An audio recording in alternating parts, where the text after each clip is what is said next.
What's going on, ladies and gentlemen? Welcome back to the Fringe. We need to talk about Bill C-9, or the hate speech bill that is now being brought forward into Canada by, well, the man who started everything from being ruined in the first place, Sean Fraser.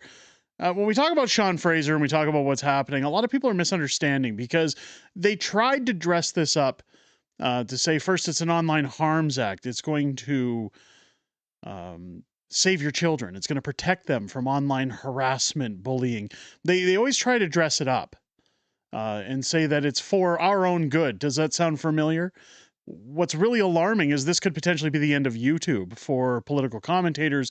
It could be the end of a lot of things that you come to appreciate in terms of free speech in this country, especially while people on the left are out there screaming about what happened to Jimmy Kimmel.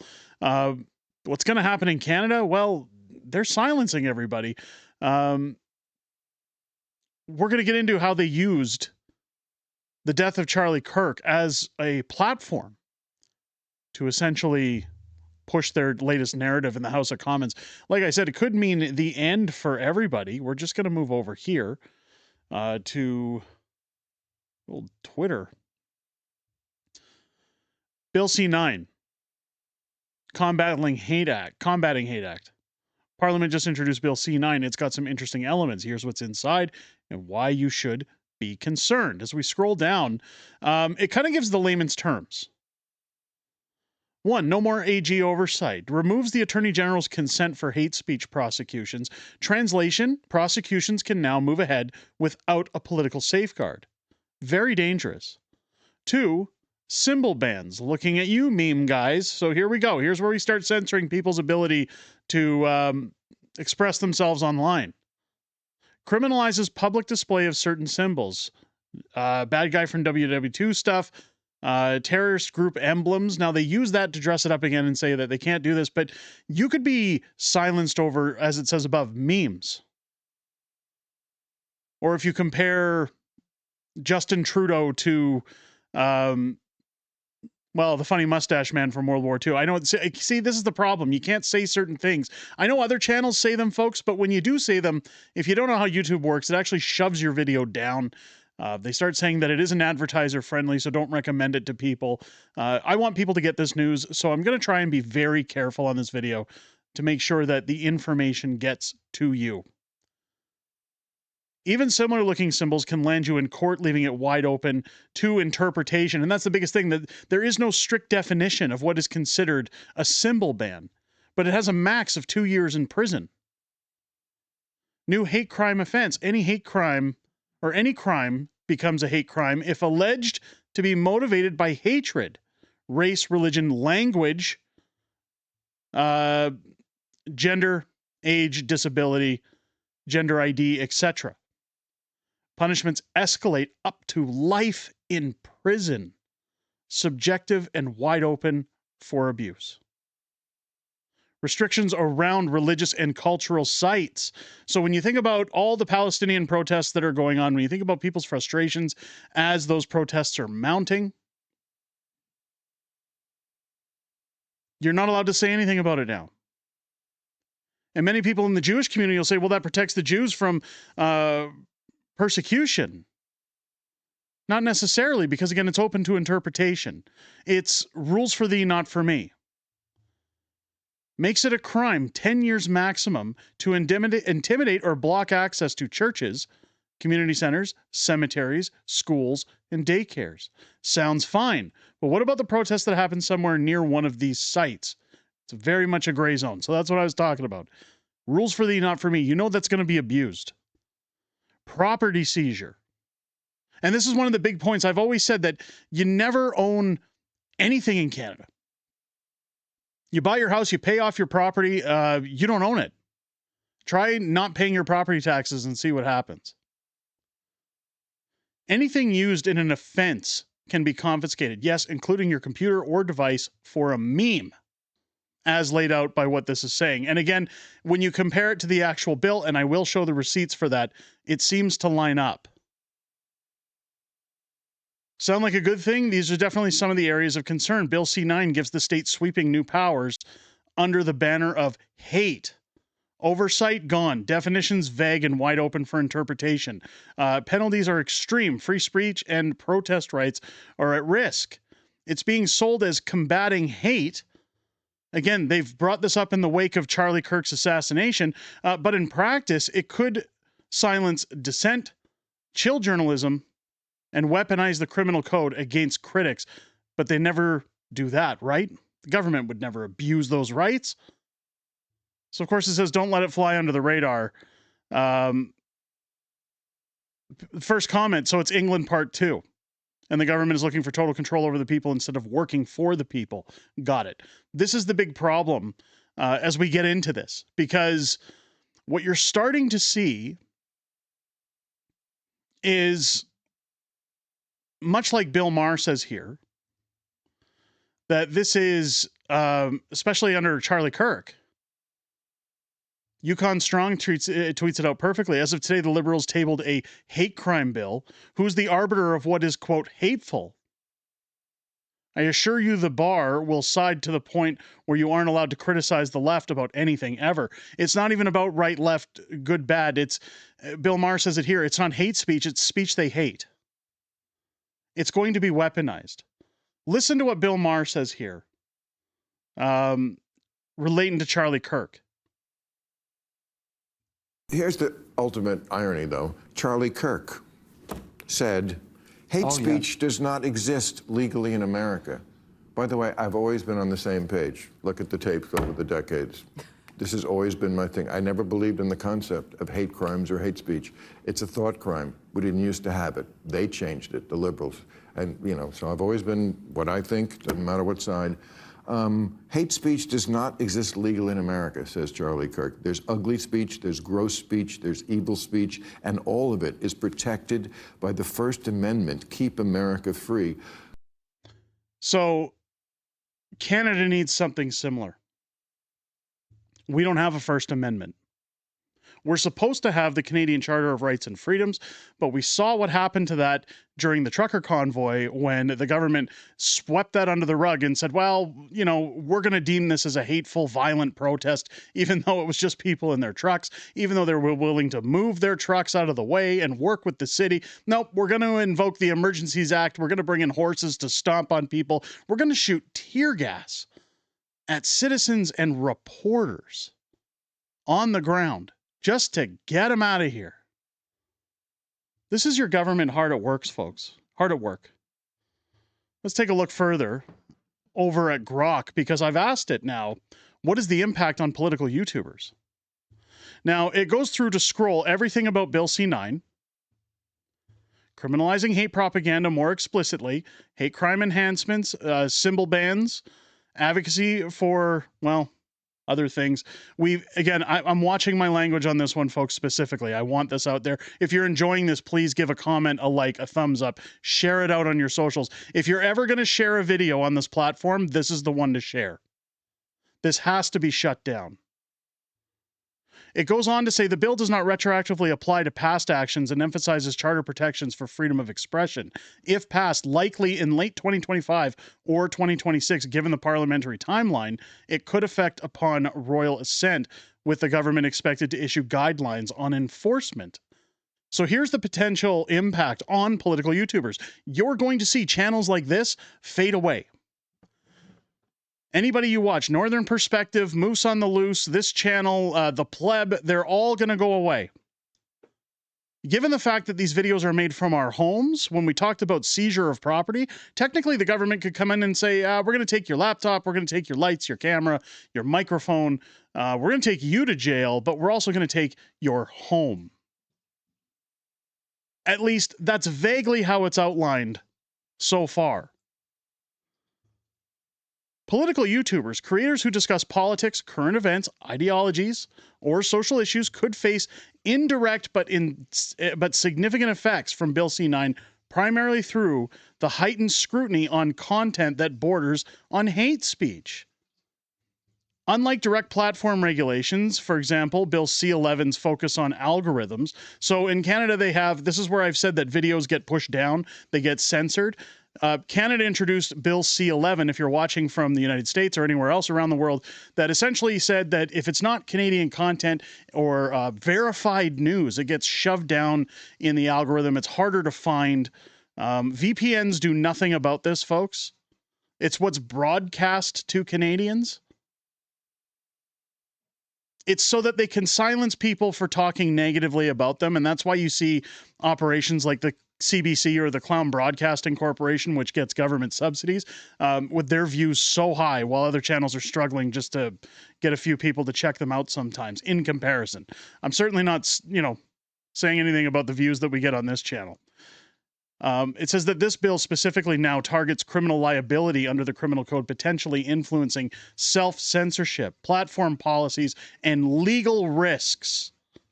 So again, when I talk about seizure of property, when I talk about criminal charges, jail time, do you think political commentators on YouTube are going to want to risk their safety, their family, by continuing to make content to talk about news that the government doesn't want getting out in the first place?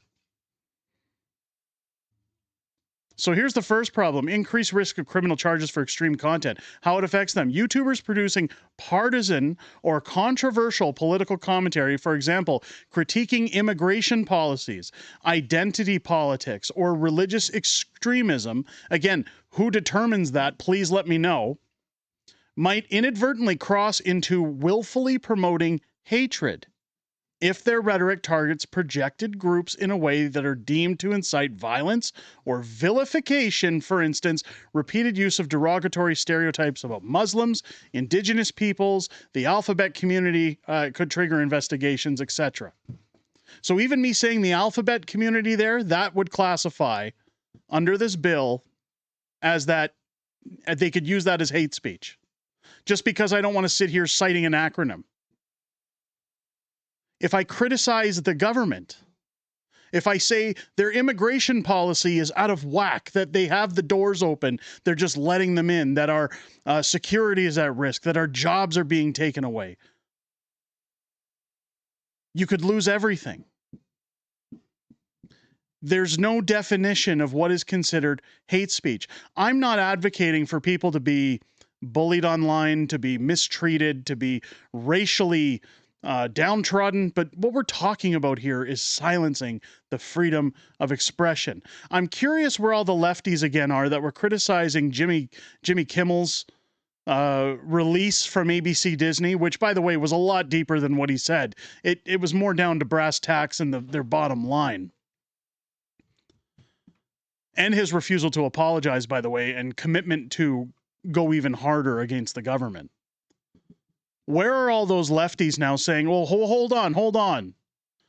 You can't silence people. You can't take away their free speech, even if we don't like them. They're never going to defend everybody. It's always them. It's always, well, our stuff is being suppressed. Here's the examples of risk. A YouTuber mocking woke policies with inflammatory language could be interpreted as promoting hatred against gender diverse individuals. Again, but there's no strict definition of what that is. Far-right commentators, and it's always far-right. Notice that it says that. Discussing replacement theory might face changes or charges if it advocates harm against ethnic minorities. So if you talk about all the migrants coming in, again, taking jobs, taking homes, making it impossible to live, pooping on beaches, which they've been known to do. Indictable offenses could lead to fines, imprisonment, or a criminal record deterring creators from bold opinions. Summary convictions, less severe, might still result in probation or community service. Mitigation. The bill's exemptions for good faith criticism or educational intent provide some shield, but courts would decide on a case-by-case basis, creating uncertainty. That's where we get to the biggest problem on this bill. When you look at what's happening to Tamara Leach and Chris Barber, again, if you're watching from around the world and for some reason you don't know who they are, the so-called branded leaders of the Freedom Convoy, as they head back into court in October, where the court will decide their fate, they are being branded with committing mischief. Mischief. Same charge you get if you throw an egg at a house. and they're facing up to 8 years in jail. Excuse me. I get really choked up about this. 8 years in jail. Or if you're somebody who essays little children, you get out in 6 months and go do it again. And I'm allowed to say that because it's actually happening in our country. So when when you criticize the government and in their good faith criticism, and it's a case-by-case basis by judges that are more liberal than conservative, what do you think is going to happen when those folks approach the bench? When those folks, like yours truly, are taken in handcuffs to a courtroom and they say, what did you do? And I said, well, our immigration's out of control. Blasphemer, that's 30 years in jail for you. We're going to dissolve and freeze your bank accounts. We're going to rip away everything because you dared to speak up against the government. It's free speech gone awry. Another big concern, YouTube's response: platforms like YouTube already demonetize or remove hate speech under their community guidelines. Bill C-9 could prompt stricter, proactive moderation to avoid facilitating crimes or leading to algorithmic demotion of risky political videos, reducing views and ad revenue. So again, shadow banning. It already happens on this channel exponentially. You'll notice that I did 2 videos about TMZ that reached 500,000 views. But you talk about what Mark Carney's doing or what is happening in Alberta or anything around Canada, yeah, you might be lucky to break 20,000. Suspension of channels for repeated flags, especially if videos go viral. So again, you can be suspended for going viral. Canadian political YouTubers rely on global audiences. A flagged video could tank sponsorships or super chat earnings. Smaller creators under 100,000 subscribers might be hit the hardest as they lack legal resources to fight takedowns. It's not even, and I'm going to push back on that one. I don't have the kind of money to get legal counsel if anything happens, or legal resources. This is insane. A broader chilling effect: fear of prosecution could push creators towards milder, less engaging content, homogenizing political discourse and favoring mainstream voices over niche or oppositional ones. So censorship. It'll stifle any pushback on the government, which is exactly what they said. London 2.0, UK. Here we go. Things aren't looking good for Canada, folks. In fact, this would, I guarantee you, this would cause people like myself to call the United States Embassy and say, look, I want to claim asylum from persecution from my government. I'm not allowed to speak out. I don't have any amendment rights. I don't have the ability to express my voice when criticizing my government, who I pay their salary for, by the way. My tax dollars pay for them to live like elites. This is the future. If people don't do something about this, this is beyond calling or emailing your MPs. There has to be some form of protest enacted off of this, and not just because it's threatening YouTubers, folks. This is threatening your very free speech. If you go to a coffee shop and you're sitting with friends talking about politics and somebody working there eavesdrops and doesn't like what they say, well, they call the police and report you for a hate crime. If you go to a political rally and tell the government there or the MPs or whoever's running that you don't like their politics, oh, well, that's hate speech. Can't stand outside with your signs anymore. You can't express how you truly feel because the government doesn't want your criticism. And they're using the death of Charlie Kirk. They're using their political strife to come out and try to say, oh, it's for your own good, folks. We're trying to protect you. If the government ever asks for more power, you should never give it to them. There's nothing that is reasonable that says that they should get it. Let me know what you guys think down below in the comments. Is this bill going to spell the end of political YouTubers? Is it even going to get through? Let me know your thoughts down below. If it's your first time here, I sincerely hope this video earns your subscription, as this could be the end. Like, and I'm not exaggerating. This could literally be the end of political YouTube. Join me live every Wednesday and Friday for Unhinged Fringe Wednesdays, Friday Night Fringe on Fridays. I'll sit with the beautiful Mrs. Fringe on Fridays. We'll talk about everything that happened this week in politics, everything we know coming up ahead, as well as back and forth Q&A within the greatest YouTube community on the platform. I look forward to hearing what you guys have to say outside of making these videos. I definitely will look forward to hearing what you have to say this Wednesday and Friday night, starting at 6 p.m. Pacific, 8 p.m. Central, here on the channel. With that said, ladies and gentlemen, I hope you enjoyed this video. I hope you have a great rest of your day. I'll catch you on the next one.